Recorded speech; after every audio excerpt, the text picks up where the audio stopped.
want strong allies, not seriously weakened ones. We want Europe to be strong. Ultimately, these are matters of national security, and perhaps no current issue makes the situation more clear than what's currently going on with Greenland. Would you like me to say a few words of Greenland? I was going to leave it out of the speech, but I think I would have been reviewed very negatively. I have tremendous respect for both the people of Greenland and the people of Denmark, tremendous respect. But every NATO ally has an obligation to be able to defend their own territory. And the fact is, no nation or group of nations is in any position to be able to secure Greenland other than the United States. We're a great power, much greater than people even understand. I think they found that out 2 weeks ago in Venezuela. We saw this in World War II, when Denmark fell to Germany after just 6 hours of fighting and was totally unable to defend either itself or Greenland. So the United States was then compelled, we did it, we felt an obligation to do it, to send our own forces to hold the Greenland territory. And hold it we did, at great cost and expense.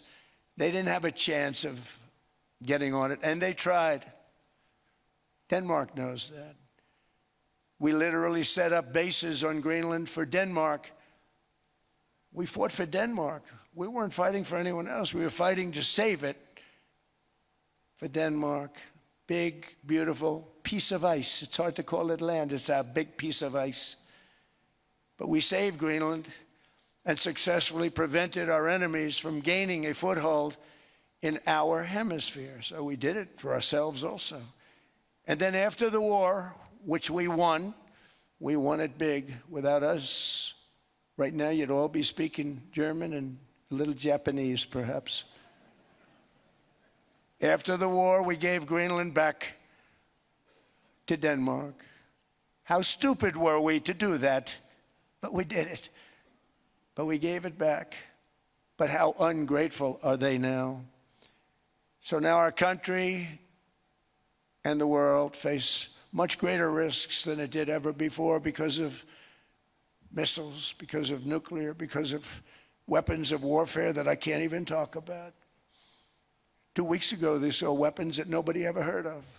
They weren't able to fire one shot at us. They said, what happened? Everything was discombobulated. They said, we've got them in our sights. Press the trigger, and nothing happened.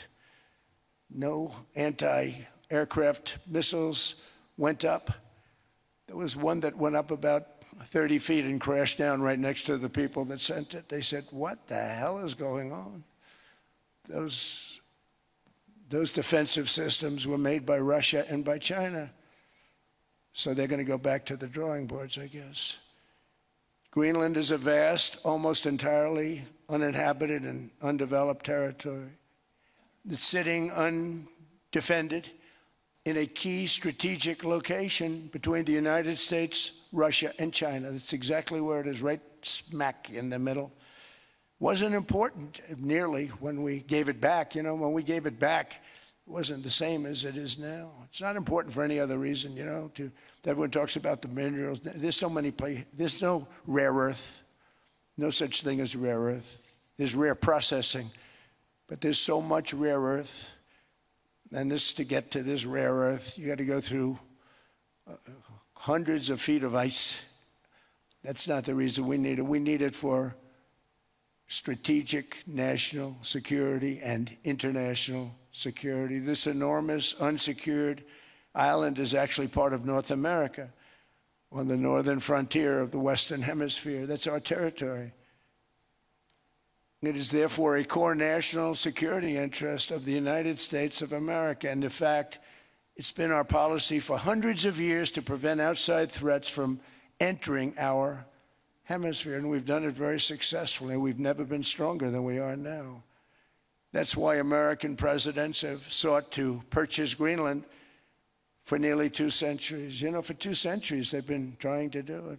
They should have kept it after World War II, but they had a different president. That's all right. People think differently. Much more necessary now than it was at that time, however. In 2019, Denmark said that they would spend over $200 million to strengthen Greenland's defenses. But as you know, they spent less than 1% of that amount. 1%. There's no sign of Denmark there. And I say that with great respect for Denmark, whose people I love, whose leaders are very good. It's the United States alone that can protect this giant mass of land, this giant piece of ice, develop it and improve it and make it so that it's good for Europe and safe for Europe and good for us. And that's the reason I'm seeking immediate negotiations to once again discuss the acquisition of Greenland by the United States, just as we have acquired many other territories throughout our history, as many of the European nations have. They've acquired. There's nothing wrong with it. Many of them. Some went in reverse, actually, if you look. Some had great, vast wealth, great, vast lands all over the world. They went in reverse. They're stuck back where they started. That happens too. But some grow. But this would not be a threat to NATO. This would greatly enhance the security of the entire alliance, the NATO alliance. The United States is treated very unfairly by NATO. I want to tell you that. And when you think about it, nobody can dispute it. We give so much and we get so little in return. And I've been a critic of NATO for many years. And yet I've done more to help NATO than any other president by far, than any other person. You wouldn't have NATO if I didn't get involved in my first term. The war with Ukraine is an example.